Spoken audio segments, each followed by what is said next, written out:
Привет всем. Привет. Приветствую. Привет. Ребят, меня нормально слышно? Не сильно шумит у меня тут? Мне все хорошо, чистенько даже. Ну, отлично.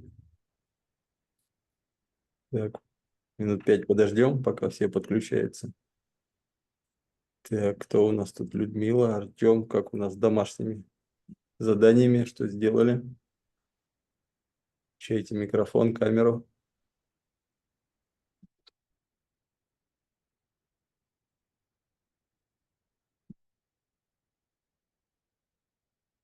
Так, Людмила сразу вышла. Так, домашку, наверное, не сделала. Людмила. Напугал.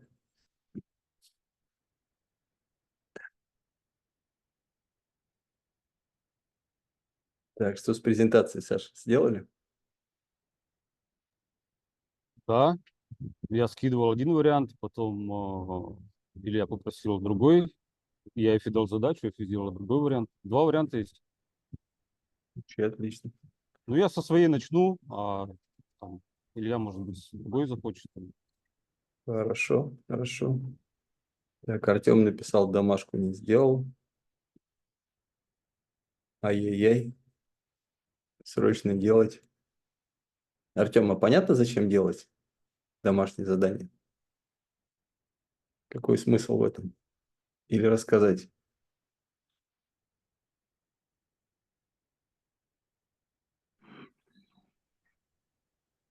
Так, Андрей, привет, привет.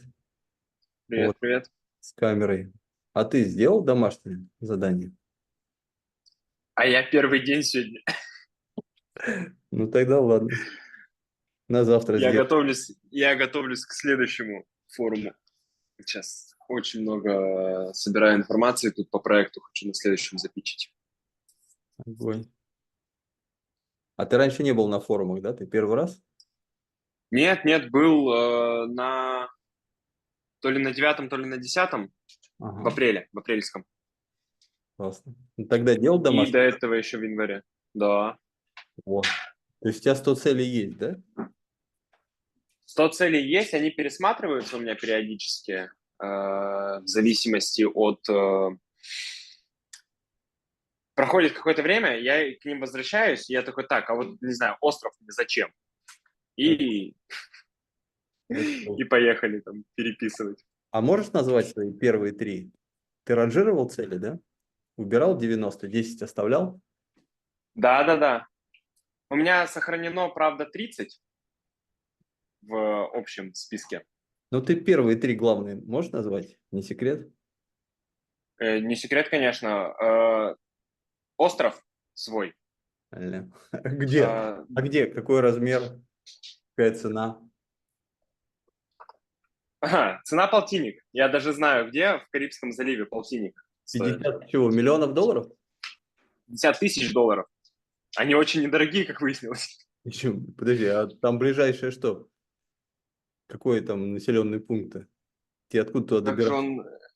он... э, Страна какая? Пуэрто-Рико. Пуэрто-Рико. Вау. Блин, это класс, ты меня порадовал. За 50 тысяч можно взять остров. Так, предлагаю взять там остров всем. Я, Пул. я просто, я с Пул детства новый. прикалывался, что я хочу купить остров и играть там в Sims. И, ну, это казалось какое-то такое очень далекое, а я в какой-то момент думаю, так посмотрю хотя бы, приценюсь. Я смотрю, они стоят по полтиннику. Я такой, типа, чё? Дом в Альпах с камином. Сейчас про остров, подожди, подожди, я что-то прям волновался. Так, а какой размер? Так, так, так. Слушай, и размер тебе сейчас не подскажу. Он у меня где-то есть, это надо Ну, искать где-то примерно. на Ну, компе, он у меня совсем сохранен. маленький, да, такой, там один домик еле влезет. Да, да. Ну, не один домик Да. еле влезет, но это, по сути, как участок, я не знаю, где-нибудь в Подмосковье, но в море.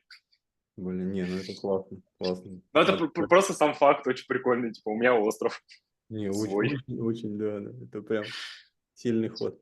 Так, а второй какая? Э, Дом в Альпах с камином. А, Мечта с лет с 16. И надо ее уже перестать, чтобы это было мечтой. Уже я ее тогда переранжировал в цель, что надо все-таки уже идти туда. Идти что-то делать для этого. какая? М? Стоимость какая этого, этой хотелки? Там постройка в 700 тысяч у меня выходит по предварительным подсчетам. Долларов тоже. Ага. Потому что я не хочу покупать, я хочу строить сам под себя. У меня есть наброски, как это должно выглядеть с моими заморочками. А с документами ты решил? Это же европейские, да, тебе надо как-то или ВНЖ, или паспорт, или это не Но важно. я по аргентинскому паспорту туда приеду, когда его получу. А, хороший ход. Вот. Продвинутый. А там есть варианты у меня в Испании, в Чехии, в Германии, в Эстонии свои люди. Там сделаем документы, не Понял. проблема. Ну, ладненько, давай еще третью цель и переходим уже к нашим уважаемым спикерам. Корги. Какая? Корги. Что это такое? Ну, чё за- Блин, Собака корги. ну это можешь сейчас пойти купить, ладно. А вот в этом-то и загвоздка, что могу, а не иду. И вот надо собраться. Потому что вот это вот, ой, так это же надо шире жилье, надо ее кормить, надо ее в ветеринарке, а как с ней летать, и вот это вот все начинается, и все откладывается. Я себе поставил до декабря в этом году. Я как-то в Дубае был на лайке, да, выездной был, МСА с Аязом, и там писали 100 целей, я написал, убираю 90, остаются 10, ранжирую, первая цель Мачу-Пикчу, Перу, я думаю, а что я не еду? Тут же беру билет. У тебя же рядом. Не-не-не, это было в Дубае, я тогда еще и не А, приехал, так что это было не очень рядом, там еще и команду собрались вместе поехать. Так, Наталья, всем привет. О, Наталья, молодец с камерой. Наталья, минутка тебе славы. В каком городе, в какой стране, чем занимаешься, какой запрос на форум, чем может быть полезно? Я в данный момент нахожусь 140. Всем добрый вечер. Здрасте. Наталья Воскресенская. Занимаюсь недвижимостью. В данный момент нахожусь на реке Оке. Вы видите? Вау, красота. Красота. Да, и это 140 километров от Москвы, река Ока. А недвижимость какой? Жилая, коммерческая, продажа, аренда, что у тебя? Да, жилая. В Москве или где? В Москве и в Дубае. Классно. Какой запрос на форум? Чем может быть полезно участникам форума? Познакомиться. Может быть, могу быть сама кому-то полезной. Может быть, мне кто-то будет полезный. Классно. Наталья, у нас есть подтема визитки. Напиши про себя, чем занимаешься, какие услуги. Я за про давать Хорошо, проявляйся. Ладненько, всех хорошо. приветствую. Официально объявляю второй день форума открытым. Слово предоставляется Александру Илье. Кто у вас начинает? Саш, ты? Давай, включай микрофон. Да, могу я. Право дал тебе на демонстрацию презентации. Поехали. Так, сейчас, секундочку.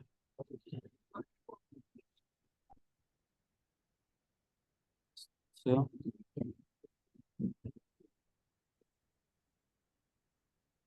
Так, видно? Видно? АИД Токен Клаб. Мгм. Так, ну что ж, господа и дамы, уважаемые, немножко вводную часть расскажу про что происходит на рынке криптовалюты, да, и криптопроекта. На данный момент Саша, а ты каждый про день... себя потом расскажешь, да? Ты как-то Да, я потом про команду, пробегусь. Ну, давай про себя пару Команд- слов. Тоже минутка славы. Где ты, чем занимаешься, какой опыт? Почему тебя Я надо... сейчас... Почему именно Да. про крипту ты нам расскажешь? Я сам предприниматель, родом из Камчатки. Предприниматель серийный, несколько бизнесов запустил на Камчатке. Это топовое агентство концертное. Мы возим топовых артистов российской эстрады. Туда привозим, организуем концерты, масштабные разные массовые мероприятия. Уже как больше 10 лет. Параллельно у меня бизнес – это консалтинг в сфере кредитования, привлечения финансирования. Это компания «Финансовые партнеры». Около 40 офисов по России. Да, это франшиза Олега Торбасова. Тоже давно этим занимаемся, очень успешно. И выдаем много-много денег, помогаем людям, бизнесам получить финансирование, дешевые деньги. Сам я трейдер, также действующий, практикующий. В крипте тоже давно попробовал очень много разных стратегий там. И сейчас вот пришли мы к тому, что уникальный проект у нас создан, и команда очень мощная над ним работает. А сейчас я нахожусь, ехал в Абрау-Дюрсо, но понял, что я не успею доехать. Вот сейчас остановился здесь. Меня нормально, да, надеюсь, слышно, нету шумов там. Все отлично. Все. Подавляется шум. Угу. Вот, ну что, поехали, Давай. да? Расскажу про рынок немножко. Сейчас на крипторынок, криптопроектов, каждый день примерно выходит на блокчейне Тон около 300 криптопроектов, на блокчейн Solana около 1000 криптопроектов. Выживаемость этих проектов 5% примерно через месяц. Все потому, что они не используют фундаментальные базовые вещи по удержанию, продвижению и поддержанию самого проекта. Это маркетинг, это маркетмейкинг. Ну и чаще всего, часто тоже бывает, что нет твердого продукта или очень слабая какая-то идея. Вкратце расскажу, что это за термины. Маркетинг – это сложное и, ну, причем комплексный маркетинг. Не просто маркетинг, а в криптопроектах важен очень комплексный подход. И это является очень сложной, многогранной задачей, требующей комплексного подхода и ну, значительных инвестиций. Сейчас примерно, чтобы такой начальный криптопроект поддерживать, да, с помощью хорошего маркетинга, это нужно около 10-20 тысяч долларов в месяц. Это для такого небольшого какого-то проекта. Для многих криптопроектов это дорого сейчас, это боль просто на рынке, что не могут криптопроекты, которые запускаются, такие деньги инвестировать в маркетинг. Маркетмейкинг, для тех, кто не знает, вкратце тоже расскажу. Это механизм, который обеспечивает поддержание, ликвидность и стабильный курс на рынках токена, монеты проекта. Этим инструментом вообще мало кто пользуется. Ну, честно, я даже не знаю, это очень тоже дорого стоит, особенно для каких-то стартапов, да, для небольших криптопроектов. Около 10, в среднем выходит $1000 на поддержание в месяц. Вот. Ну, а что по поводу идеи продукта? Огромное количество мемкоинов, которые вообще без какого-либо твердого продукта. Из этих 3 составляющих и складывается успешность, да, успех самого проекта, насколько он долго и твердо будет жить. Но, тем не менее, некоторые мемкоины, не имея вообще твердого никакого продукта, достигают сотни тысяч иксов, что говорит об огромном потенциале рынка криптопроектов. Да? Только представьте, люди, понимая, что за этим токеном нет твердого продукта, все равно инвестируют туда огромные деньги. Я приведу несколько примеров. Вот, например, все вы знаете Dogecoin. Этот токен вообще создан как шутка. Нет никакого твердого продукта. Тем не менее, он вырос на 4,5 миллиона %. Только вдумайтесь, да, какие огромные суммы люди инвестируют в такие проекты, зная, что они созданы как просто мем с изображением собаки. Да. Вот еще один пример. Shiba Inu. Это также токен был анонимно разработчиком создан, и с помощью этого токена один из инвесторов заработал аж 5,7 миллиардов долларов. Да? То есть он зашел на старте и вышел здесь. И огромное такое состояние заработал. И на тот момент токен также не имел твердого продукта под собой, да? Что говорит о том, что какой потенциал огромный у этого рынка. Еще один токен, это свежий относительно в 2023 году, он увеличился на 7300%. Этот токен, он был вдохновлен мемом о собаках также. То есть особой твердости продукта он себя не представлял. И сделал вот такой большой результат. Итак, зная вот эту боль на рынке и зная, как оно должно быть, у нас родился такой продукт, да, что мы как бы предлагаем. Мы предлагаем комплексное решение по созданию и продвижению токена проектов, включая разработку маркетинговой стратегии, токеномики, проведение всех маркетинговых кампаний и также маркетмейкинг. Ну, а цель наша — обеспечить вашему проекту успешный запуск и устойчивый рост на рынке криптовалют. Вот на собственном примере, да, мы запустили токен Ring, и мы достигли 36 иксов. Это наше комьюнити, да, внутри нашего комьюнити. Мы запустили свой токен и сделали вот такой результат. И это только начало, да, у нас большие планы и огромные еще впереди цели стоят. Только представьте, если бы вы 2 месяца назад инвестировали в наш токен Ring, допустим, там $1000, то в пике сумма достигала 36 иксов, это 36 тысяч долларов. Это 3600%. Подскажите, где еще такие возможности есть? Можете написать в чат.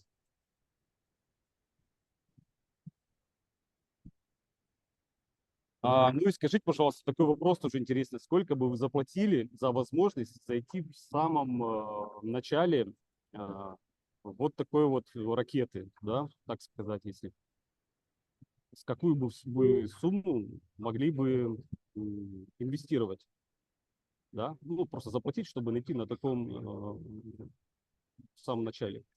И скажите, пожалуйста, меня слышно, нет, вообще? Саш, все отлично слышно и видно, все Ага. хорошо. Да, напишите в чат, кто бы сколько заплатил за то, чтобы зайти в ракету в самом начале. И получить 36 иксов. 36 тысяч. Но не обращайте внимания на вот здесь на цифры. Это как для примера просто график приведен. Так, ну а пока пишут, я сразу пойду дальше. Да? Сразу забегаю вперед. Ага, 1000 написал Стефан. $1000. Процентов 20 депозита. В общем, с гордостью, ребят, хочу заявить и с уверенностью, что мы умеем запускать подобные ракеты. И ранние инвесторы получат возможность быть на борту на самом старте. То есть это очень шикарная и вкусная новость, которую очень хочется донести. Да? Итак, Тома, расскажу немного о команде. Наш капитан Андрей Мастер. Это многодетный миллиардер, да? Это я. Основатель клуба Рио.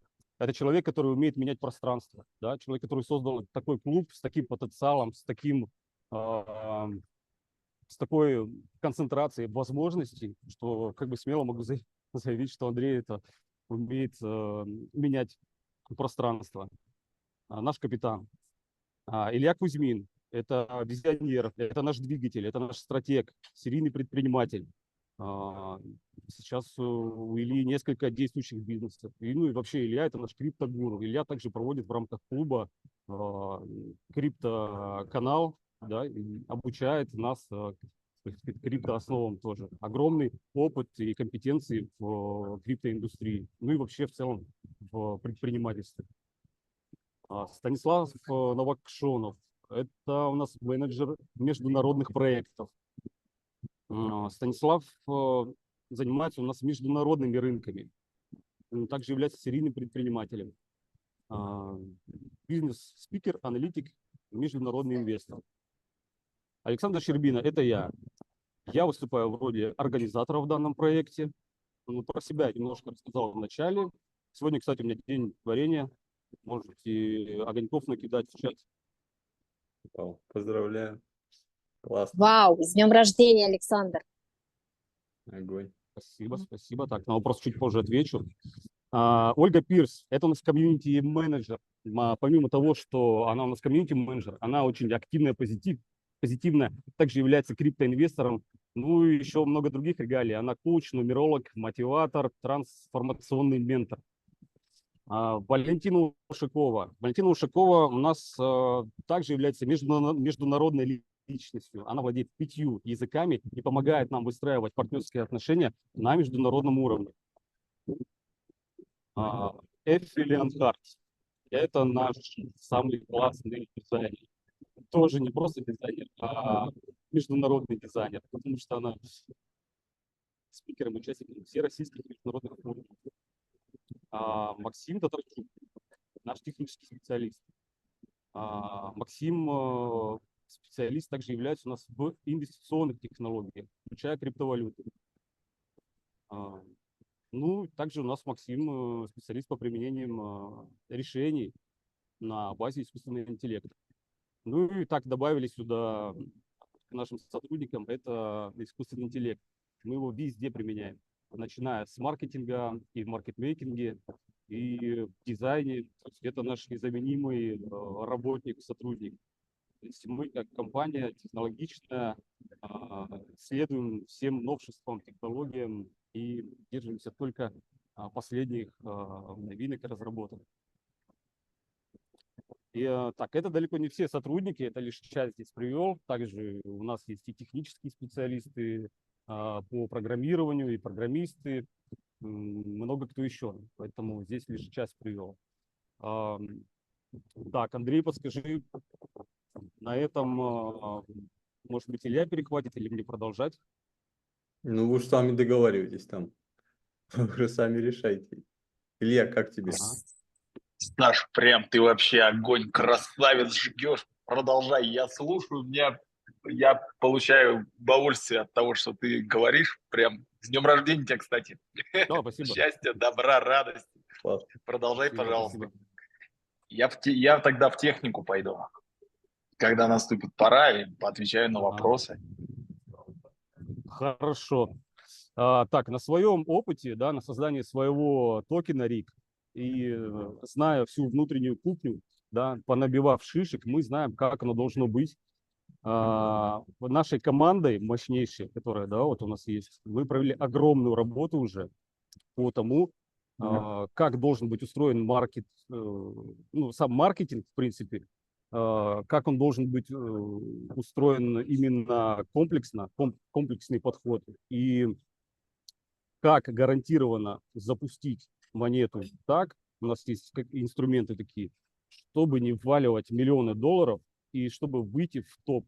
Это вообще уникальные продукты у нас сейчас есть, инструменты такие, которые мы в разработке сейчас, и мы их будем активно внедрять.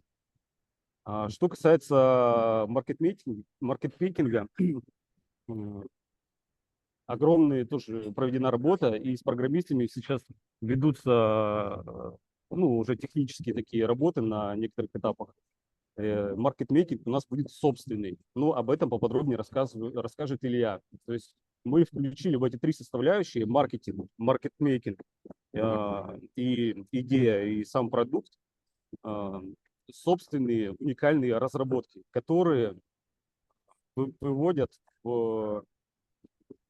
из всех конкурентов, в принципе, наш уникальный продукт. Но чтобы нам быстрее двигаться еще, у нас есть уникальное предложение для наших инвесторов. Итак, оценка компании сейчас достигает 300 тысяч долларов. Это по дисконтируемым денежным потокам. Мы предлагаем 20% доли компании за 65 тысяч долларов. Это те средства, которые нам сейчас необходимы для более быстрого запуска. Наши цели – это капитализация X3, X5 к текущему курсу в течение года и капитализация X10 в течение 3 лет. Огромный бонус получают наши ранние инвесторы. Они получают возможность приобретать новые токены в самом старте наших проектов. Да, вот графики, которые я вам показывал в начале. То есть запуска токена проекта имеют возможность заходить. А это десятки иксов на минуточку.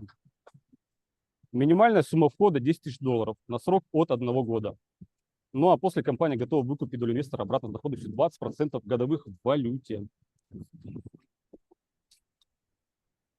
Дальше идет уже более техническая часть. Я с удовольствием предоставляю это Илье. Илья у нас более компетентный в этих всех вопросах. От себя лишь хочу добавить, что команда, которая сейчас работает над этим проектом уже несколько месяцев, вкладывать свою энергию, свое время, свои силы, свои средства, да, свои деньги на этот проект, что говорит о огромной вере вообще в этот проект, что будет. То есть, в общем, успех с такой мощной командой, успех неизбежен и необратим, я бы так сказал. Пожалуйста, Илья, тебе слово.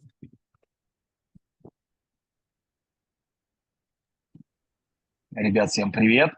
Еще раз всем здрасте. А, Предлагаю прям всем чатом насыпать Александру огоньков, наслать ему хороших пожеланий, радости, доброты, комфорта, сохранения вот этого вот стержня, да, посмотрите, какой мужчина, красавец, прям с внутренним стержнем такой сидит, прям крепыш. У меня дети смотрят сериальчик какой-то детский, мультфильмы там, они бегают постоянно, мама зовет, крепыш вперед. Не знаю, почему у меня такие ассоциации. Блин, Александр, красавчик. Прям я искренне благодарен. Спасибо, ребят, за поздравления всем. Всех люблю, очень приятно. Да, да. Вы посмотрите, ребят, какие уникальные люди у нас присутствуют в команде.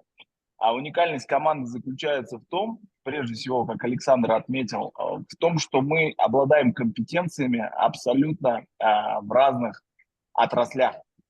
Но это не мешает нам фокусироваться на конкретно поставленной задаче. Почему? Потому что мы провели понятное разделение, у нас есть понятный список задач, то есть матрица ответственности.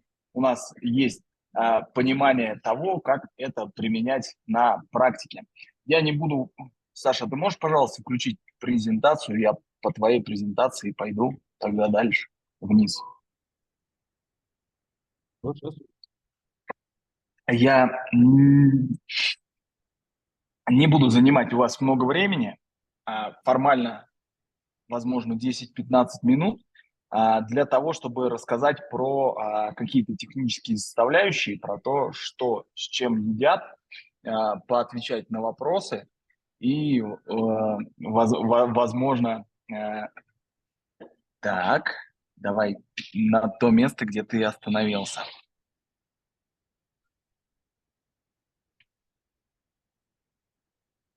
И, возможно, моя задача позаряжать вас позитивной энергией и желанием прям на развитие, чтобы пришло к вам желание встать, подняться и пойти сделать то, что вы давным-давно планировали, мечтали или задумывали, но по каким-то причинам не сделали.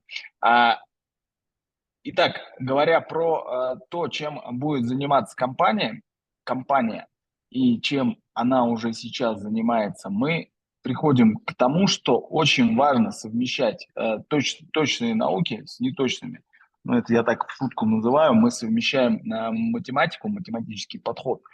Это конкретный, измеримый формулами торговый баланс с пониманием того, для чего мы это делаем.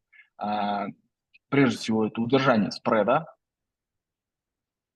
Второе, то есть спред, что это такое, понятно, непонятно. Наверное, может быть, слишком технически буду говорить. Удержание спреда – это удержание разницы между ценой покупки и ценой продажи. Она не должна быть слишком большой, не должна быть слишком маленькой. Второе – это поддержание тренда. То есть, как любой основатель проекта, мы понимаем, что он хотел бы задавать тренд, растущий или падающий, для развития своего коина прямо сейчас. И мы это делаем с помощью математики, мы это делаем с помощью понятных элементов проторговки, скажем так, понятных для нас. Точно так же есть супертренд, когда мы тренд должны изменить в какую-то сторону, ну или увеличить кривую развития этого тренда. Ну и такие механизмы, как памп и дамп, которые используются для того, чтобы монета могла достаточно органически развиваться. Почему органически? Тут могут возникнуть вопросы. Я специально оставляю такие одиозные, да, заявления, чтобы вы позадавали эти вопросы. Потому что я люблю диалог, и особенно, когда сидишь, смотришь в экран, никого я из вас не вижу, мне как-то иногда даже грустно становится, что все происходит так. Соответственно, по механизму маркетмейкинга я проговорил, и точно так же мы должны, маркетологи, извините, если я скажу, что мы должны прикручивать основу маркетинга как неточную науку, тут меня должны закидать камнями, да, хотя наверняка это прям очень-очень точная и рассчитываемая область с графиками, применением и с той же самой математикой. Но вот у нас фактически так разделилось. То есть математикой мы считаем маркетмейкинг, и гуманитарной прикладной составляющей мы я считаю, маркетинг. Хотя это не точно, может быть и наоборот. Давай ниже, следующий слайд. Еще ниже. Соответственно, все, что мы делаем, представляет собой некое комплексное решение, взвешенное. Почему? Потому что, во-первых, как сказал Александр, на рынке этого никто не делает, но это очень нужно. То есть за маркетингом идут в одну организацию, за маркетмейкингом идут в другую организацию, при этом никто, точнее не так, что никто, а очень многие товарищи на рынке занимаются просто тем, что зарабатывают деньги, пока это можно. Почему? Потому что рынок очень горячий, растет как на дрожжах, и проектам некуда идти, кроме как к тем ребятам, которые уже сейчас существуют на рынке. И поэтому этот рынок продавца. И продавец этих услуг как бы вправе диктовать свои условия, и эти условия не всегда, ну, скажем так, экологичные. Опять одиозное заявление, потом вопрос позадаете. Не всегда экологичные условия для покупателей. То есть не всегда понятные условия входа. Мы это проверяли на себе. Почему? Потому что мы непосредственно с командой проводили исследования, прежде чем всем этим заниматься. И мы стучались ко многим существующим маркетмейкерам и во многие маркетинговые агентства, которые занимаются криптой. И даже мне была непонятна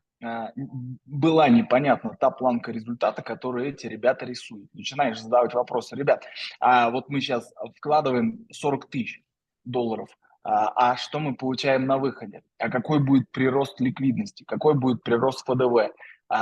Какой будет прирост новых уникальных пользователей и кошельков? И зачастую мы не получаем ответа на этот вопрос. И это плохо для рынка. Это хорошо для продавца. Почему? Потому что он обозначил свою цену, 20-ку, например, мы ему 20-ку заплатили, но четких критериев результата мы не получили. Еще раз говорю, такое возможно только потому, что сейчас очень сильный рынок продавца. И, соответственно, наша цель – это предоставить четкие, понятные, осязаемые условия. Мы глубоко уверены, что камни твердые, а вода жидкая, и поэтому мы должны показать нашему покупателю, тому, кто к нам пришел, что смотри, ты платишь 100 тысяч, мы делаем вот это, показатели изменяются так-то, так-то, так-то. Почему? А потому что у нас есть вот такая-то, такая-то, такая-то история. Очень грубо на пальцах. Но это наша задача – показать ребятам, что пришла пора становиться более экологичным продавцом. Вот как я считаю. И сам рынок подталкивает к этому. Да? Рано или поздно наступит рынок покупателя. И тогда что произойдет? Рынок покупателя, когда силен становятся покупатели. Покупатель диктует свои условия. И рынок покупателя, он как раз причесывает всех продавцов и заставляет их, говорит: ребят, ну мы у вас не будем ничего покупать, вы как бы останетесь без продаж, если вы не будете клиентоориентированными, ну и так далее, и так далее, и так далее. Соответственно, мы сейчас находимся на вот этом вот перешейке. И несмотря на то, что мы по-прежнему находимся в рынке продавца, господи, сколько раз я уже про продавца сказал, ничего страшного. Тем не менее, мы предлагаем намного более экологичный для покупателя сервис, чем это делают сейчас. Давай дальше.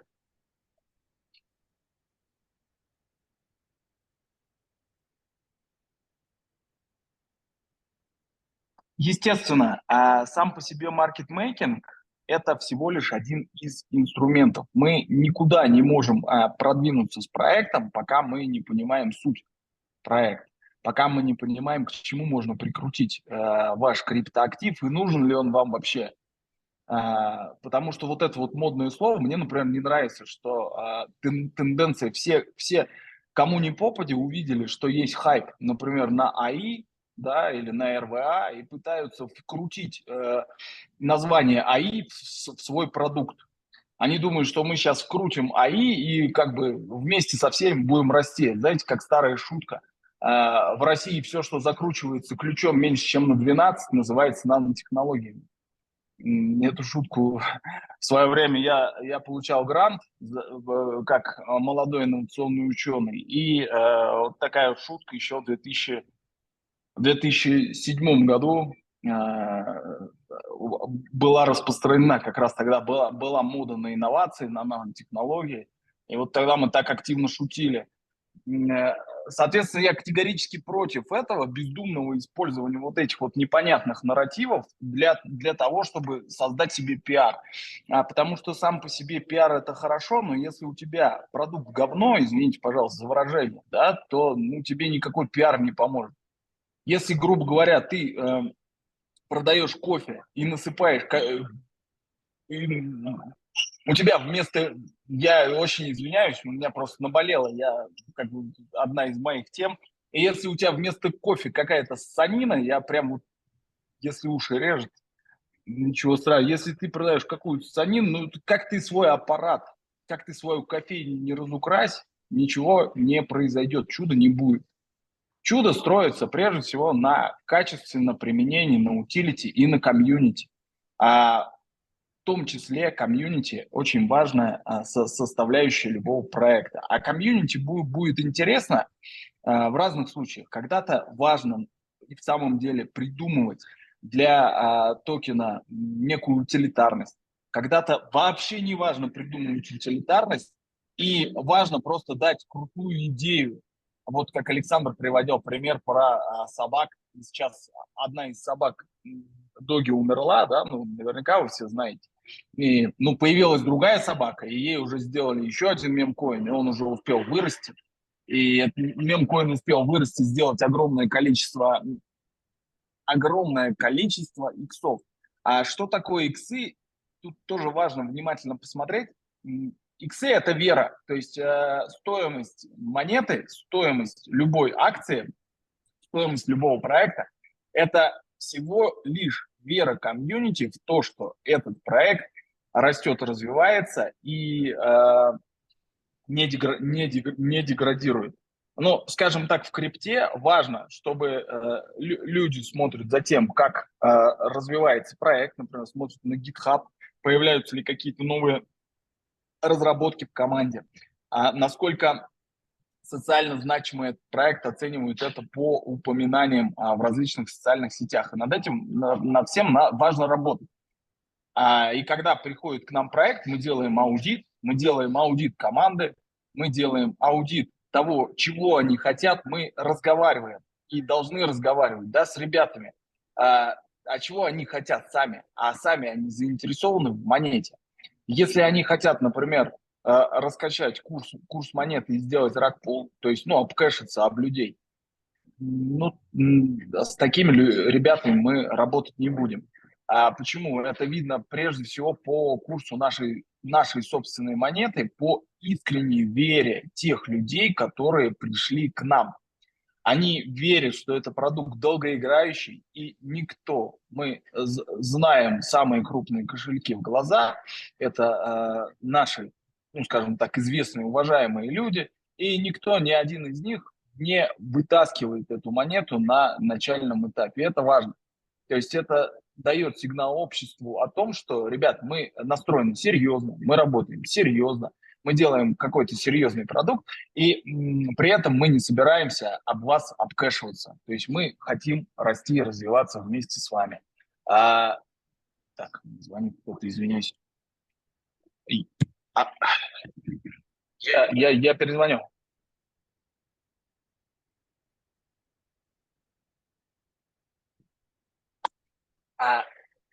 Точно так же очень важно при создании проекта думать о том, как будет устроена токеномика проекта. Меня слышно? Все окей? Да-да, все слышно. Ага. Точно так же важно подумать о том, что такое токеномика проекта, как она будет устроена и для чего вообще нам токен. То есть, когда мы начинаем прорабатывать токеномику, мы сразу должны задумываться, а для чего будет использован этот токен, важно ли применить какие-то дополнительные методы, такие как блокировка, например, выделение части токена для развития команды, к примеру, выделение казны токена для того, чтобы финансировать маркетинг или маркетинг, тот же маркетмейкинг, из каких источников будет финансироваться. И на начальном этапе все это проговаривается. И все это работа. Почему? Потому что я видел проекты, не знаю, Станислав с нами, не с нами, я видел проекты, ну, просто со сказочной токеномикой, когда ребята холдят 90% токена у себя в кармане, грубо говоря, 90% токена холдят у себя в кармане под разными предлогами. Вот эти, например, 10% команде, эти 50 тому, эти 30 тому, ну и так далее. И думают, что отдав всего 10% токенов в рынок, они каким-то образом вырастут. Ну, так не работает, ребят, сразу могу сказать, так не работает. Почему? Ну, во-первых, в нашей команде есть насмотренность, да, мы знаем, какие проекты, какие токеномики хорошо заходят, какие нет и почему. И это позволяет нам делать глубокий анализ, ну, и, соответственно, служить на благо вас и вашего проекта. Давай вниз, пожалуйста.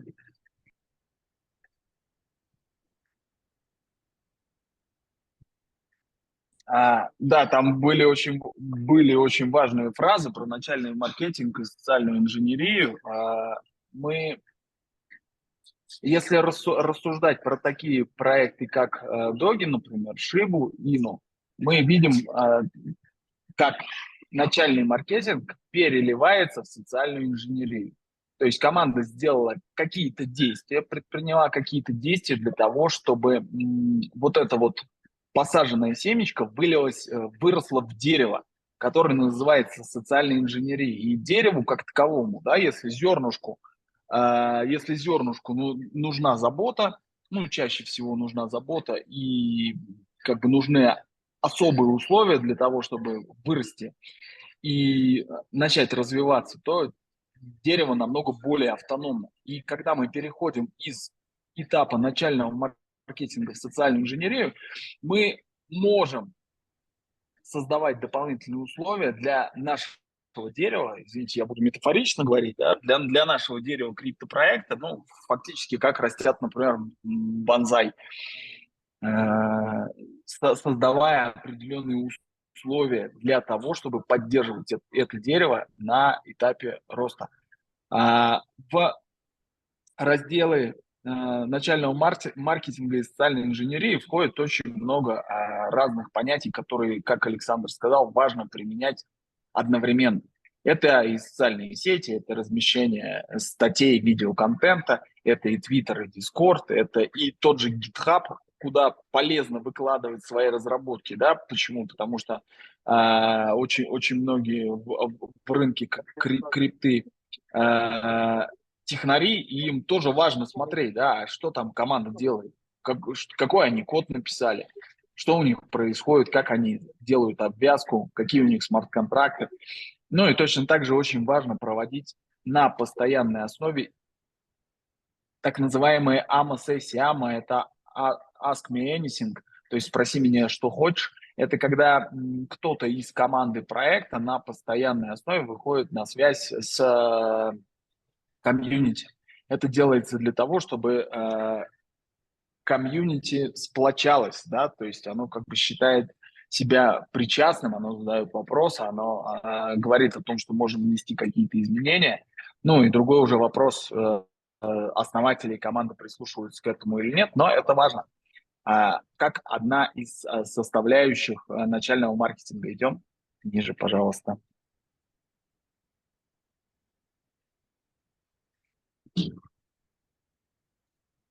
И мы с вами опять подходим к тому, с чего мы начали, к управлению ликвидностью, к маркетмейкингу. Фактически у нас змей Уроборос, да, получился, который сам себя за хвост кусает, но так и устроено на самом деле. Успешность проекта и строится как раз на том, что все зациклено в одном месте.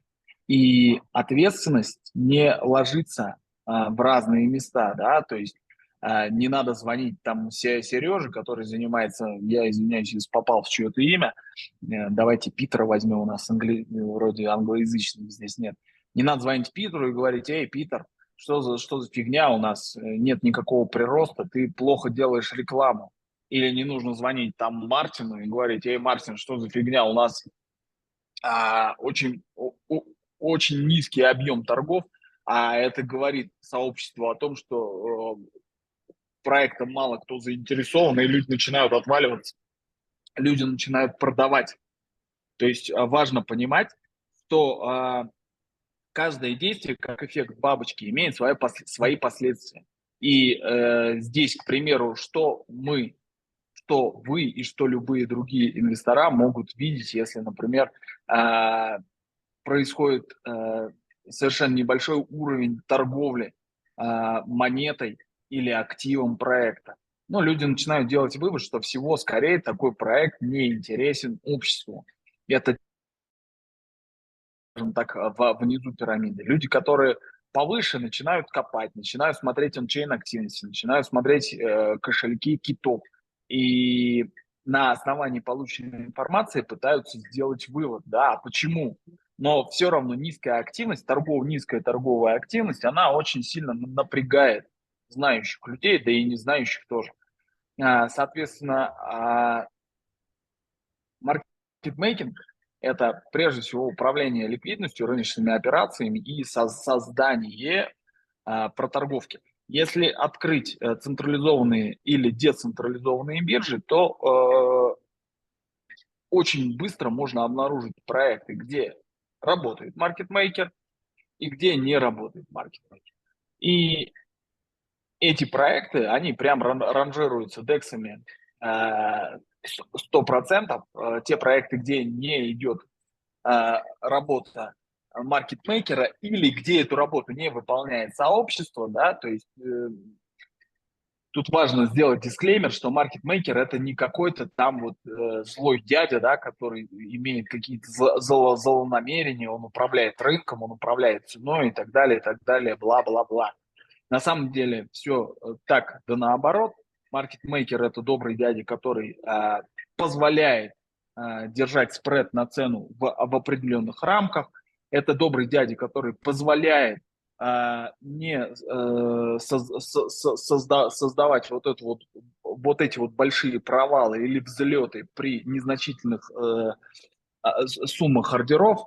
Это добрый дядя, который позволяет управлять рыночными операциями и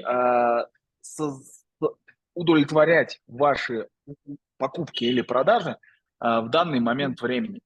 Ну и, соответственно, маркетмейкер – это тот человек, который видит и использует алгоритмы и рыночные паттерны. То есть у нас есть трейдеры, которые занимаются этим и понимают, как это должно работать.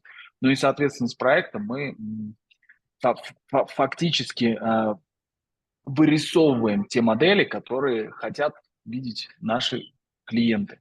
Есть такая возможность. Можно идти дальше. Но про детальное описание этапов ИЦ мы, наверное, с вами быстро пробежимся и не будем на это уделять большое внимание. Здесь про то, какие услуги оказывает наша организация. Наша презентация про то, как вы можете заработать денег вместе с нами, и вот это вот наша продуктовая линейка, буквально 3 минуты. Посмотрите, и Александр сейчас переключит, там есть еще что-то. То есть фактически это для того, чтобы вы понимали, что если вы вкладываетесь в автосалон, то в этом автосалоне стоят машины. Вот это наши машины, которые стоят на продажу и которые пользуются спросом как горячие пирожки на рынке по описанным выше причинам. Мгм. Здесь расписаны услуги и начального маркетинга, и социальной инженерии, и, что самое интересное, маркетмейкинга. Хочу сделать, сделать небольшую рекламу. В механизм маркетмейкера у нас встроен наш токен RIC. То есть для того, чтобы оплачивать услуги, для того, чтобы пользоваться услугами, для того, чтобы регулировать услуги, каждому покупателю, каждому клиенту требуется токен RIC.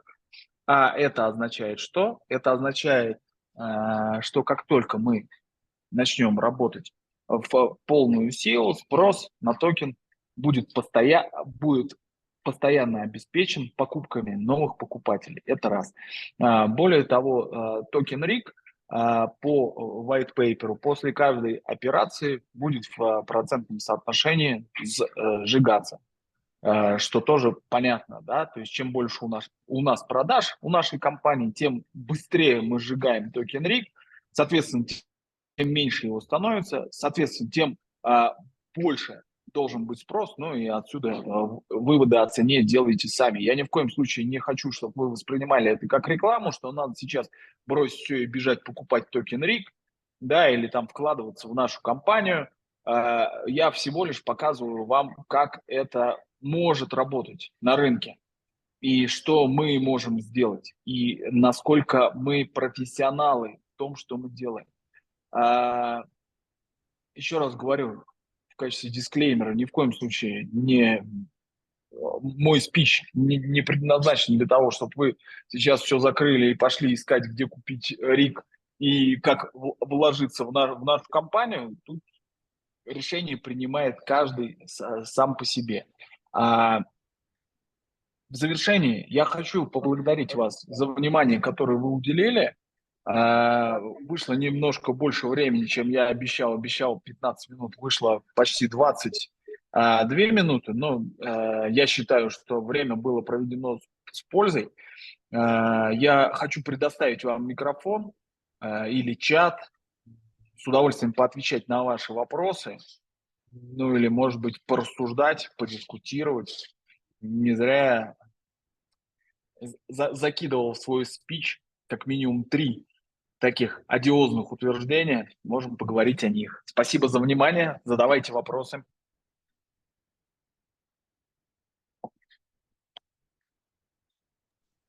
А где можно найти полностью всю информацию по проекту? То есть тот же самый white paper целиком, где-то это есть? Да, спасибо большое за хороший вопрос. Блин, ты меня так зажег островом и потом дома в Альпах, что я уже думаю, может быть, приехать. Давай так, мы приедем в Альпы и где-нибудь там в доме распечатаем white paper и подвесим его, чтобы у тебя был стимул приехать и этот дом купить. Слушай, если я сделаю на Рике 76 тысяч, там, как это заявлено в презентации, я распечатаю обои из white paper Рика и обклею ими кабинет. Вот сейчас всем вы все услышите. У нас все записано, мы это вырежем и обязательно тебе пришлем. Смотри, начну с конца. Тут немножко, знаешь, какой вопрос? Не если я сделаю 76 тысяч иксов, а когда я сделаю. То есть это подход про ответственность, да, так же, как с островом. Хера я сижу тут и до сих пор ничего не сделал. Гляну-ка я, сколько острова стоит. Матерь Божья, оказывается, острова не лям стоят, не 2, а всего полтинник, да? И здесь то же самое. То есть если я сделаю на Рике, еще раз говорю, что мы всего лишь инструмент, но инструмент не работает без комьюнити. То есть тот же Dogecoin и Shiba Inu вырос только благодаря комьюнити мощному. И мы бессильны. Мы можем делать все, что угодно, так как ничего не принадлежит нам и ничто не наше, без тебя, я обращаюсь ко всем, мы бессильны. А с тобой мы сделаем 7,6-7,9 тысяч иксов понятными инструментами. Отвечая на вопрос, white paper можно почитать на сайте. версию номер 1. Сейчас готовится изменение версии номер 0.2, но она будет не сильно отличаться, почему механизмы сжигания прописаны. А что касается компании, всю информацию и документацию можно посмотреть в презентации, запросив у Александра личную встречу. То есть, если есть интерес, мы можем провести Zoom с заинтересованными лицами и рассказать про то, как происходит процесс инвестирования и как приращиваются деньги конкретно. Но это уже делается по запросу. Но у меня интерес скорее просто зайти в монету с рынка, то есть не проинвестировать в компанию, а просто зайти в монету, то есть как рядовая моя сделка. Слушай, у нас очень много инструментов. У нас есть бот, Telegram-бот, где ты можешь прям одной кнопкой нажать «Купить». И моментально я прямо сейчас его скину. Так. Андрей, это же ничего, если я скину сюда, не будет считаться рекламой? Меня не забанят? Нужно. Ага. А вот, ребят, бот, пожалуйста, это бот в Телеграме, вы прям скопируете и в надписи там поиск вставьте, и, пожалуйста, этот бот, там 4 кнопки, все очень просто, купить, продать, курс. Это бета-версия нашего бота, мы готовим обновление, скоро там будет кнопка «Мой кошелек», то есть сколько у вас монет на кошельке. Также вы сможете совершать операции с рядом других монет. Также вы сможете с помощью этого бота делать сжигание. То есть мы делаем эту версию бота для инвесторов. Как говорил Александр и Андрей, у нас по условиям, например, у меня есть пул в клубе, и я как организатор этого пула обязуюсь сжигать часть РИКа. То есть и я это буду делать просто с помощью бота. Мне не нужно будет искать адрес нулевое сжигание на тоне и так далее, и так далее. То есть все это в разработке. Но бот уже рабочий, прямо сейчас вы можете все сделать. Я имею в виду основные функции купить, продать. Илья, я тебя попрошу еще ссылочку на сайт тоже скинь в чат, пожалуйста. Так, на какой сайт, Андрей? Ну, на наш, на Riccoin, где white paper. Блин, не прокатило. Я хотел рекламу дать. Я хотел дать рекламу про постройки завода мочевины в Бразилии, и не получилось. Так, скинул, Андрей. Все, отлично. Еще вопросы к Илье?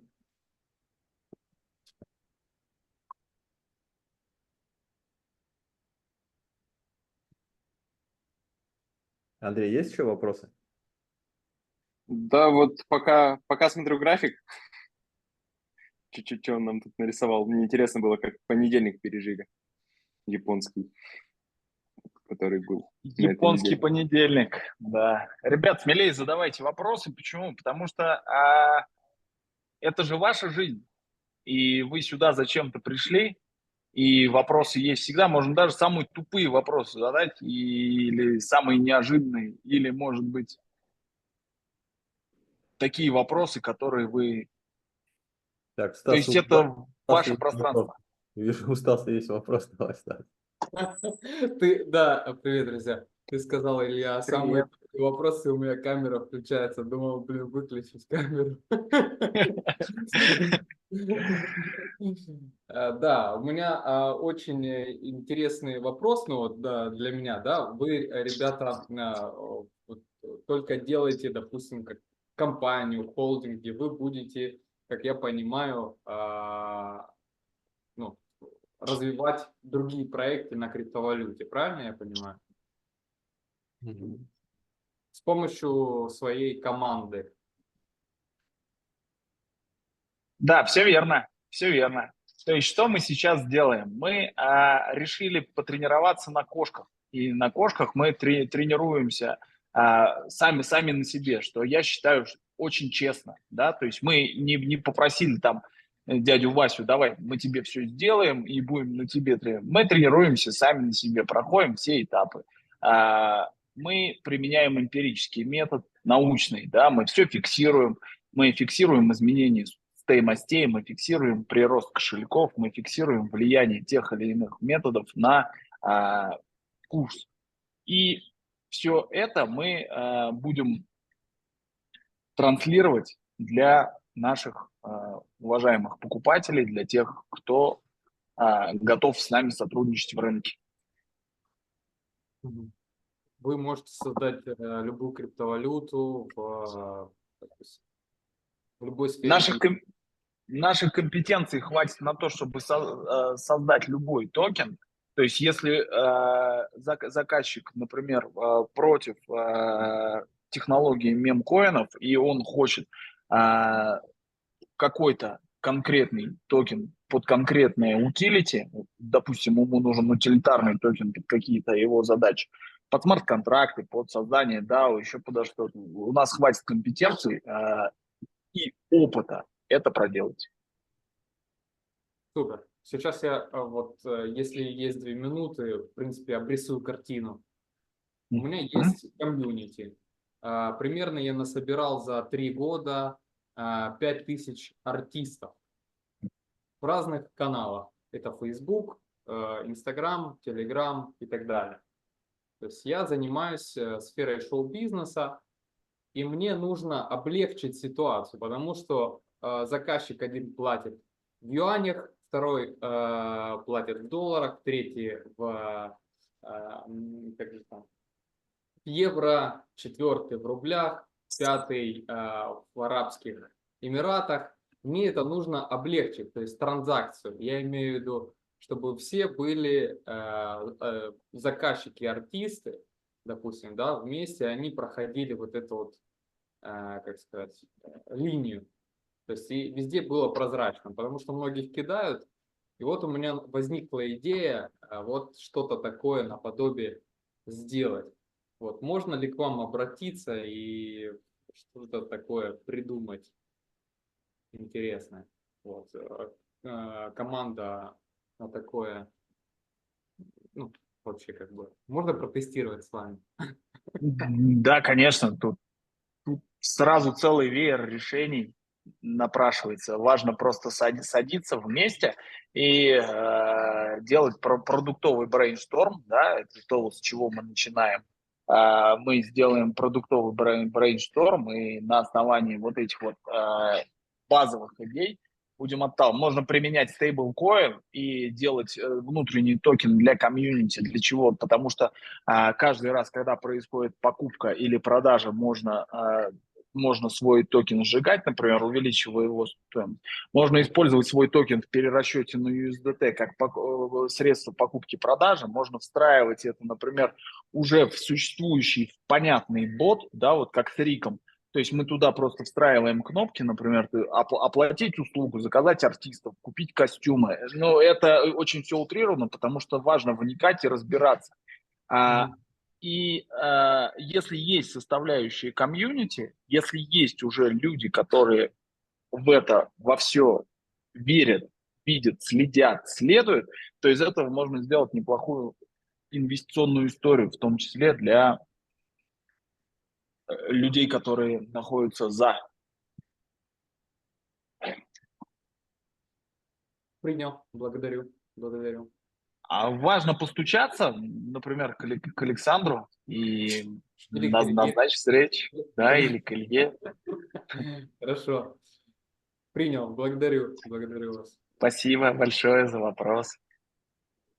У меня еще один Здравствуйте. возник. Вот, да, все, уступаю. Прошу прощения. Да, интересный очень вопрос. Извиняюсь, без камеры. Смотрите, вот вы 3600%, да, получается, сделали на монете, да, уже? Рост обеспечили его. Правильно я услышал в начале выступления? Так. Вот, да, скажите, пожалуйста, как вот, где листились, например, да, то есть где листились и кто был покупателем монеты?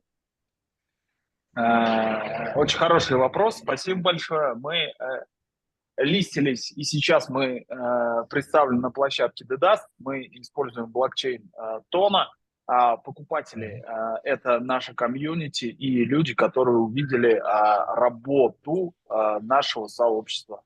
То есть у нас есть внутренний трафик наш и есть внешний трафик. И мы балансируем на соотношениях внутреннего и внешнего трафика и как бы создаем возможности для притока внешнего трафика по понятной схеме. И тем самым внешний трафик точно так же поддерживает развитие процессов внутри самого клуба.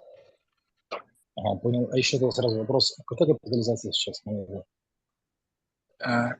И простите, было очень плохо слышно. Какая сейчас капитализация токена? 205. На вчерашний день 205, да, была. 205, в смысле, 205 тысяч тысяч долларов, да, все верно. Да. А курс, например, пиковый курс сейчас какой? Курс сейчас около 3.02, 3.0 после запятой 3.02, а пиковый курс 2.01 или 3.09, где-то около того. У меня график не перед глазами. То есть, получается, вы немножко подпрыгнули, получается, потом все равно ушли пока вниз. Да, мы в пике делали 50 иксов. То есть мы делали в пике 50 иксов, и по понятной причине мы ушли вниз, и мы это видим, мы это осознаем, но главное, что мы не уходим сильно ниже. То есть делаем мы это благодаря тому, что, во-первых, развиваемся, во-вторых, комьюнити и холдеры, самые крупные холдеры верят в то, что мы делаем, и удерживают эту монету. И плюс ко всему мы сейчас находимся на как раз стадии изучения до прикручивания вот этих вот понятных механизмов, которые я озвучил в своей презентации. Скажите еще, пожалуйста, какую технологию за собой, получается, токен несет? То есть в чем его уникальность по сравнению с другими, например? Уникальность токена заключается в том, что, во-первых, этот токен имеет определенную утилитарность в реальных проектах, да, то есть как мы обозначили, как написано в white paper, например, при сборе пулов инвестиционных в Rio Invest клубе происходит выплата и сжигание части токенов для того, чтобы поддерживать его курсовую стоимость. Это раз. Во-вторых, этот токен будет использоваться в производных продуктах, которые рождаются внутри клуба. В частности, вот у этой компании, как я проговорил, компании маркетмейкера, внутри бота вам нужно будет заплатить комиссию и оплатить стоимость услуг в RIG-коине. Это два. И это мостик между фактически проектами реального мира и Web3. Понятный мостик. Почему? Еще раз говорю, это делается через пулы, это уже сейчас осуществляется. Это делается через взаимодействие с продуктами, рождающимися внутри клуба. Про организацию была презентация, я вам про это рассказал. И самое главное, третье, это то, что мы делаем. Фактически мы занимаемся масс-адопшеном. Мы приводим в крипту людей, которые были совершенно далеки от нее. То есть и в крипту приходят такие люди, предприниматели, бизнесмены, благодаря Андрею, благодаря Рио клубу, которые начинают видеть в этом смысл. То есть фактически мы реализуем главную составляющую вообще всей криптоидеи, это масс-адопшн. Понял, еще завершающий вопрос, прошу прощения, что много вопросов задаю. Да, это правильно. Как вы планируете, скажем так, увеличить капитализацию монеты? И как вы планируете, за счет чего вы планируете возвращать курс к пиковым значениям и выше? Это ключевой вопрос, потому что то, что вы сказали, оплата услуг маркетмейкера, да? Здесь, смотрите, вы понимаете, да, что это все-таки оборот не такой большой потенциальный, да, тем не менее, да, то есть чтобы монета действительно была конвертируемая, да, то есть понимаем, да, чтобы она была какой-то существенным активом, да. То есть здесь получается больше даже для компании маркетмейкера это будет неким тормозом для клиентов, потому что нужны заморочки с оплатой, да, с покупкой монеты. Мы так, да, понимаем это. То есть как вот вы хотите, за счет чего вы хотите поднять эту монету, да, то есть вернуть курс, и чтобы, скажем, инвесторы, которые заходили на пике, на первом пике, да, ну, чтобы они, скажем так, могли вернуть свои, например, вложения и заработать. Спасибо большое за вопрос. Это прям очень хороший вопрос. Почему? Потому что он вообще про наши намерения, да, что мы делаем. Здесь очень неплохо посмотреть дорожную карту. Если вы не видели дорожную карту, то давайте я как бы расскажу про то, что, во-первых, сейчас мы развиваемся благодаря СНГ комьюнити, и мы накапливаем мощности. То есть мы на данный момент времени подготовили белую бумагу, мы подготовили дорожную карту, мы подготовили социальную обвязку в виде сайта, в виде твиттера, в виде телеграм-канала. И сейчас мы в настоящее время занимаемся тем, что мы будем увеличивать мощность, то есть мы будем увеличивать охват за счет твиттера, за счет социальных сетей. Это раз. У нас все готово для того, чтобы взаимодействовать с иностранным комьюнити. Это Бразилия, это Мексика, это Индонезия. То есть у нас готовы переводы, у нас готовы определенные механизмы взаимодействия, ну, в частности, с традиционным бизнесом. То есть вот сейчас лично я веду переговоры по одному бразильскому проекту, и у меня есть обязательство часть монеты сжигать согласно белой бумаге. Это два. Третье, за счет чего мы планируем поднимать курс на те цифры, которые были. Ну, прежде всего, это за счет включения механизма проторговки как такового, да, то есть он у нас пока не включен, это видно по графику.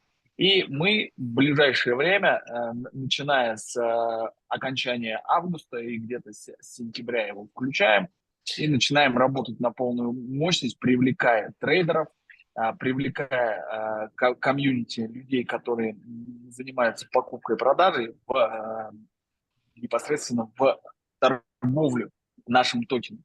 Соответственно, это приведет к тому, что появится органический трафик, это приведет к тому, что увеличится стоимость, это приведет к тому, что повысится ликвидность, и при правильном математически взвешенном оперировании вот этими факторами мы будем выходить на централизованную биржу.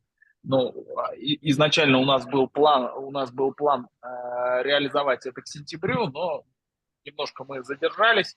Наверное, ближе к октябрю мы будем выходить на централизованную биржу, тем самым привлекая внимание к проекту. Точно так же мы будем делать и уже в процессе, да, у нас есть нарисованная понятная схема конструктора DAO, который мы будем предлагать криптонам для того, чтобы они могли инкорпорироваться по понятной схеме, ну и как бы управляться. Это инновационный продукт, который будет написан на Телеграме, ну и еще ряд других продуктов, которые также готовятся. То есть, правильно, я вас понимаю, основной инструмент это увеличение краткосрочной ликвидности. Основной инструмент – это как бы щипцы. То есть мы действуем и за счет краткосрочной ликвидности, и за счет развития утилитарности токена.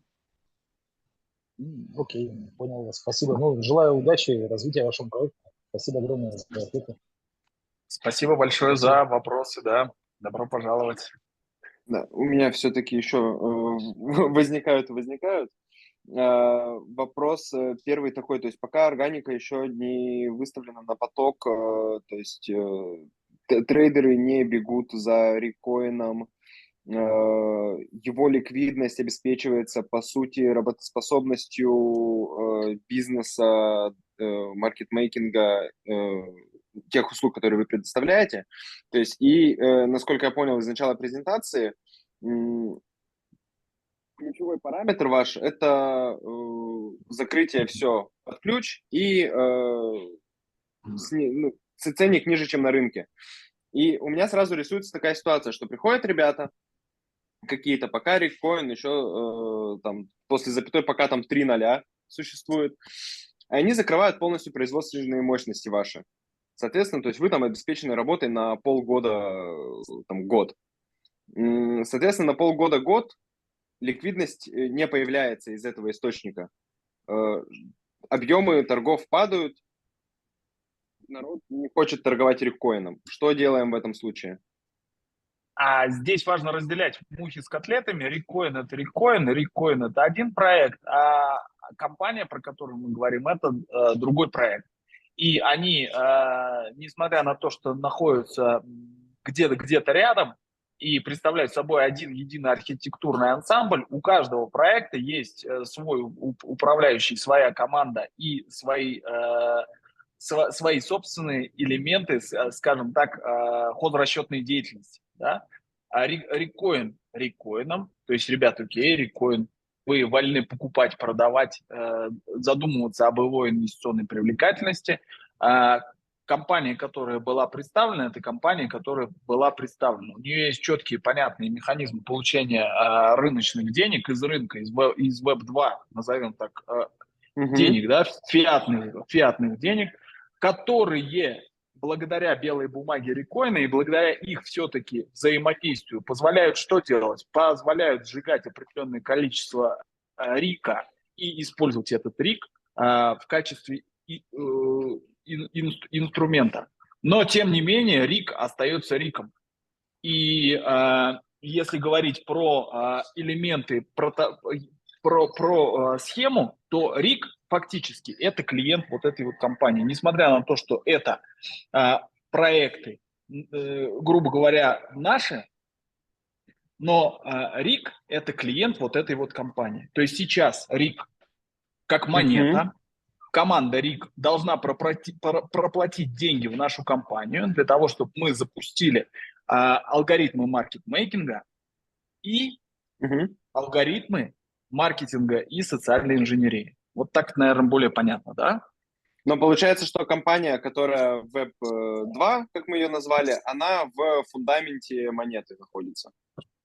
Она не находится в фундаменте монеты, она находится в партнерстве с этой монетой, она может использовать эту монету для обеспечения своей хозрасчетной деятельности. То есть принимать платежи, обязуется сжигать часть прибыли в часть этой компании, в часть рика. Ну, то есть в фундаменте получается необходимость в нем Web2 компании.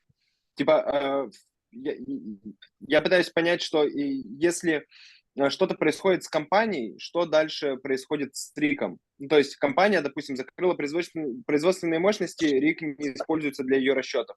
Компания, я не знаю, неудачно демпинганула, никому не понравилось, никто не пришел. Что происходит с риком? Вот это, то есть, насколько они завязаны друг на друге и как будет регулироваться, потому что Web2 компания, да, это здорово, это, ну, там, в нашем понимании классический бизнес предоставления услуг. Круто, Web3 немножечко иная история, но они связаны. И вот вопрос, как будет балансировка вот между этими двумя мирами происходить. Отличный вопрос. У компании RIG не единственный клиент. Это раз. У компании Rikcoin это один из клиентов. И компания в любой момент времени, она понимает, что Rikcoin это инструмент, и она понимает, что его важно поддерживать. Однако, если компания не по каким-то причинам попадает в дефолт, не выполняет свои обязательства, Rikcoin продолжает быть проектом. И Rikcoin продолжает подпитываться из других источников. Почему? Потому что есть органический трафик, выстраивается органический трафик, это раз. Потому что Rikcoin подпитывает другие проекты, это другие пулы, в частности, в Rio Invest клубе, которые созданы. Ну, вот, к примеру, да, ты говоришь, на следующую встречу я хочу пропитчить твой проект. У всех участников Rio Invest клуба есть возможность не только пропитчить свой проект, но и собрать инвестиционный пул. Допустим, тебе нужно 100 тысяч баксов. Ты собираешь эти 100 тысяч баксов и получаешь X прибыли.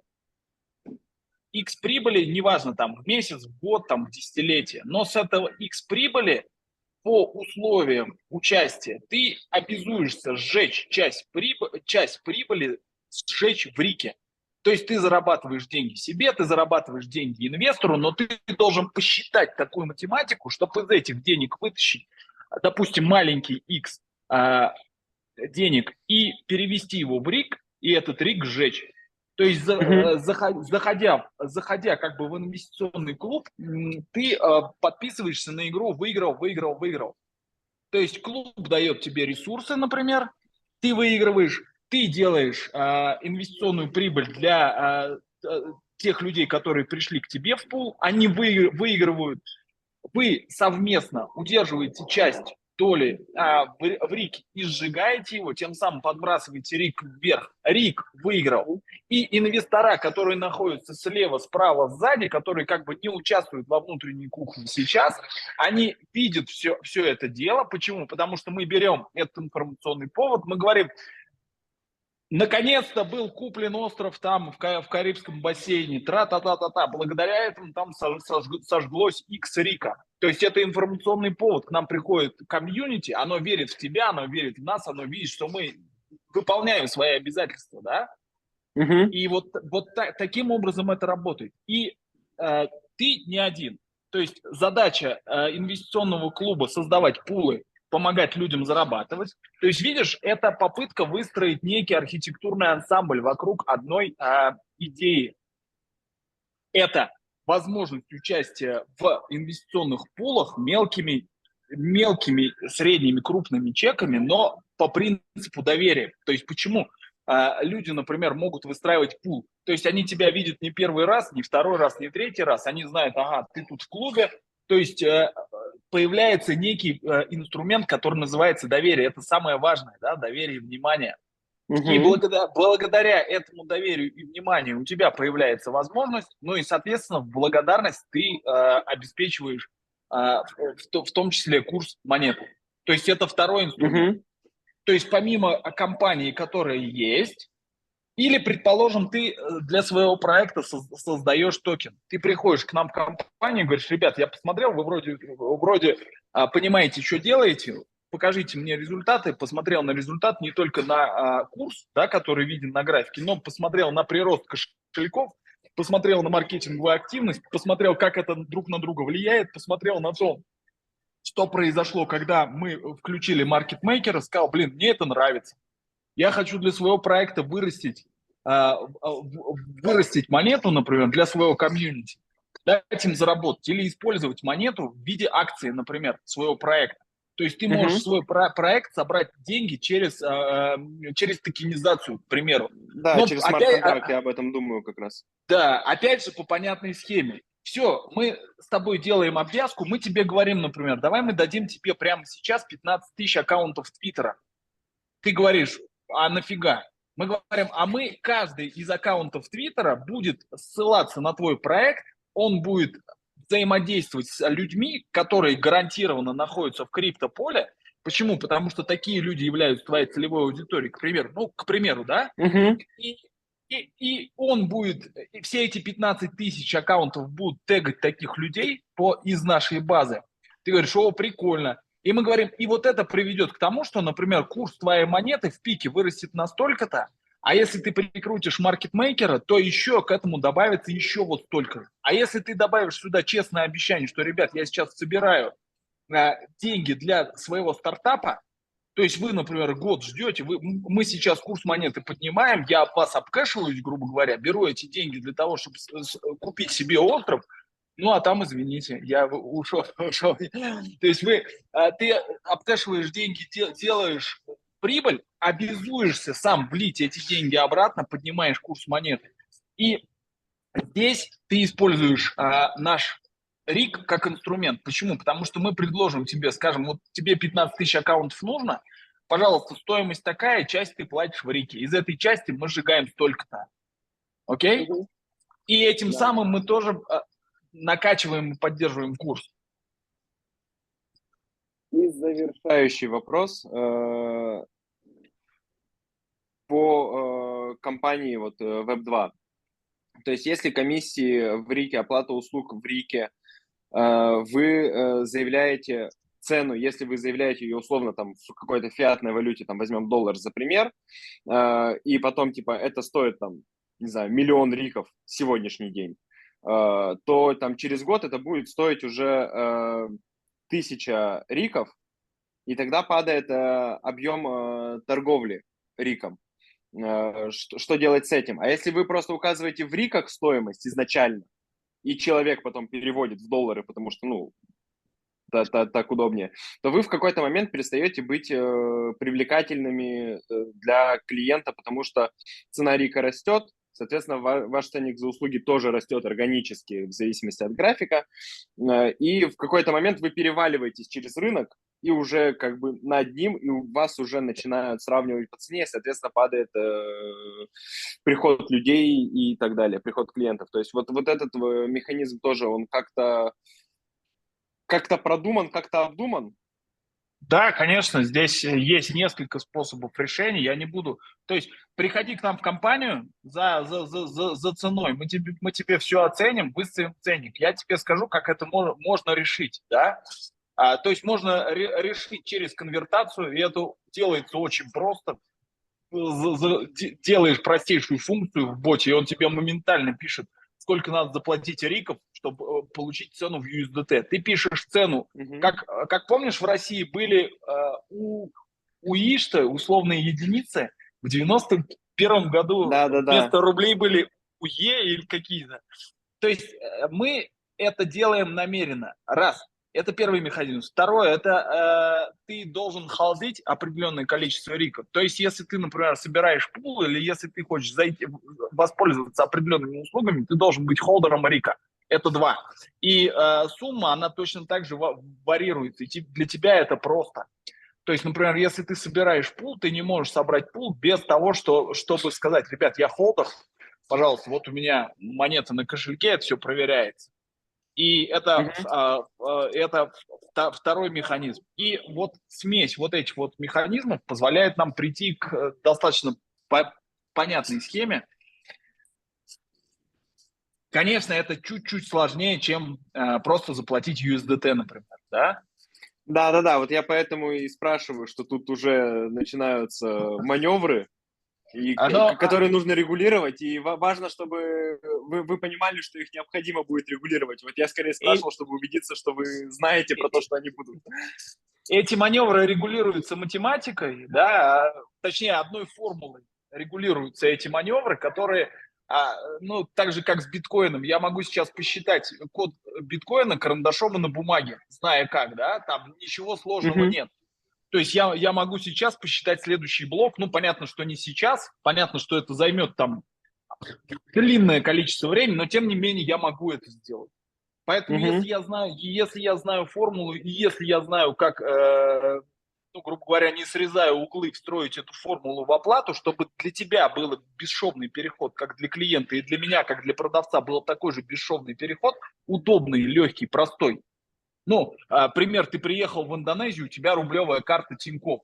Ты же не заморачиваешься, через что происходит конвертация рубля в индонезийскую рупию. Ну, понятно, что, наверное, рупию из Тинькофф уже Ну, по крайней мере, в 2015 году, когда я первый раз приезжал в Индонезию, конвертация шла всегда через доллар. Я не знаю, как сейчас. То есть у тебя рубль конвертируется в доллар, а доллар конвертируется в рупию, а ты уже из банкомата получаешь свои миллионы индонезийских рупий, да? И здесь то же самое. Я понял, да. Окей, у меня все, спасибо. Спасибо большое за вопросы. Ребят, вы просто огонь. Я люблю людей, которые задают вопросы, проявляются. Так, мы, наверное, заняли время другого спикера. Андрей, модерируй. Что делаем? У нас как раз только день под эту тему, так что если есть вопросы, спрашиваем. Пытаем Илюху с Сашей, давайте пытаем. Ребята, можно я добавлю от себя? Давай, Саша, давай. По поводу утилити токена RIG, да, почему он неизбежен на рост? Вот конкретно сейчас с нашей стороны происходит работа по интеграции токена RIG в реальный бизнес, да, сфера предоставления консалтинговых услуг по привлечению финансирования. Вот приведу вам просто список, ряд услуг, которые можно будет купить либо за RIG, либо купить за USDT, но в итоге все равно будет часть сожжена на RIC. Это ипотека, это потребительский кредит, это автокредит, это займ под залог авто, это кредит под залог недвижимости, это рефинансирование, это кредиты для бизнеса, лизинг, банковские гарантии, рефинансирование для бизнеса. Вот это вот, ну, просто перечислил сейчас ряд таких услуг, которые нашим комьюнити, комьюнити инвесторов и предпринимателей всегда нужны, всегда они будут востребованы. Как думаете, нужны такие услуги? Ну, в нашем окружении не всегда нужны, это очевидно, да, сам этим занимаюсь тоже. И эти услуги будут приобретаться, и RIC будет там интегрирован, он в любом случае будет сжигаться. Ну, а дальнейшие шаги, также планы приоткрою немножко.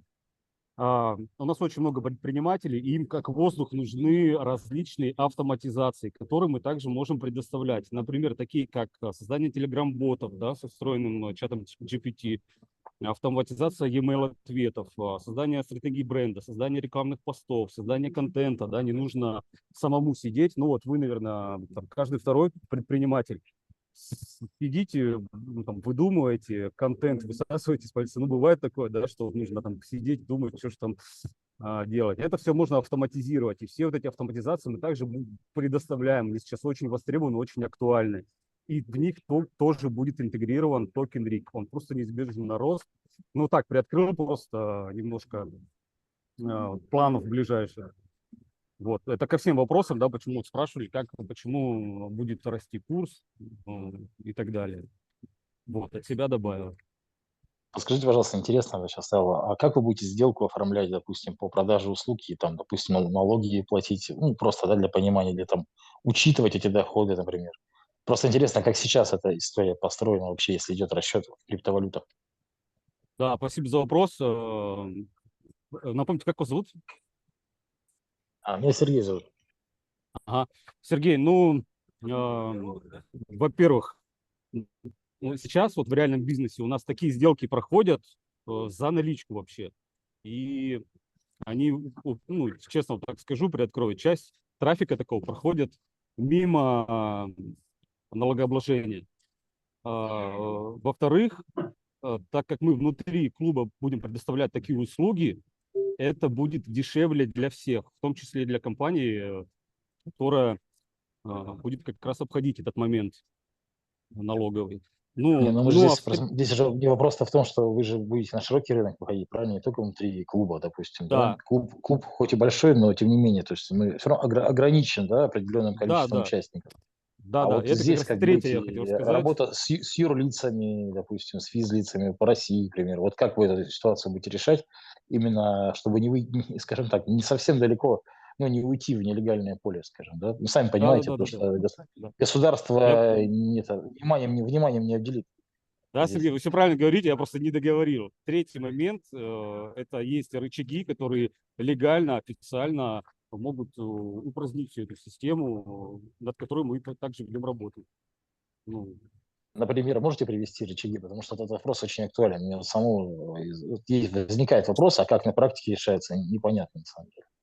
честно, я не смогу приоткрыть именно механику. Я вот просто не специалист именно механизмом. Этим у нас занимаются технические специалисты.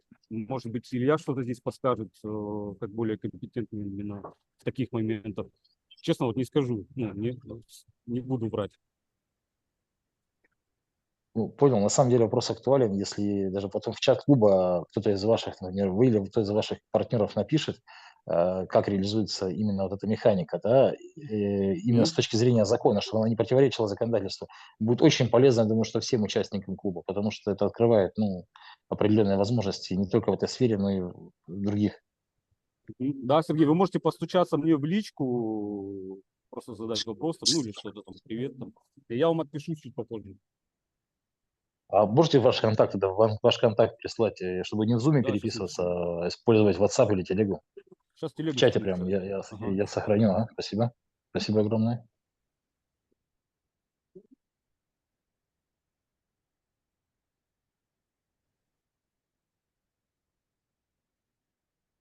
Так, еще вопросы?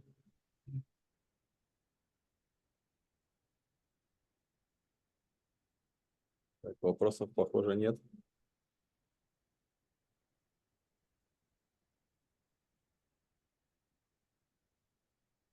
Все, господа, тогда прощаемся на сегодня. Благодарим уважаемых спикеров. Илья, Саша. Саша, с днем рождения тебя еще раз. У вас микрофоны выключены. Всем огромное спасибо, ребят. Да, спасибо, ребят. Спасибо за огромное, вопросы. было очень интересно, на самом деле. Очень интересная тема. И перспективы. Да, ребят, спасибо большое. Огромное спасибо за внимание. Давайте дальше продолжать созидать. Тема интересная и очень Благодарю. денежная. Так что всех приглашаю в компанию, приглашаю в клуб, делаем домашки. Ну и завтра будут интересные спикеры, поговорим про Грузию, про инвестиции. И будет второй спикер Александр Кожевников. Кстати, у него есть готовые связки перевода денег легальные. В частности, мы с ним общались, по-моему, через Таджикистан. Там легализованно, и там можно покупать лицензии. Так что рекомендую прийти завтра и задать вопрос Александру. Ну что, всем молодцы, всем пока, до завтра. Пока. Спасибо, Спасибо. спасибо, до связи.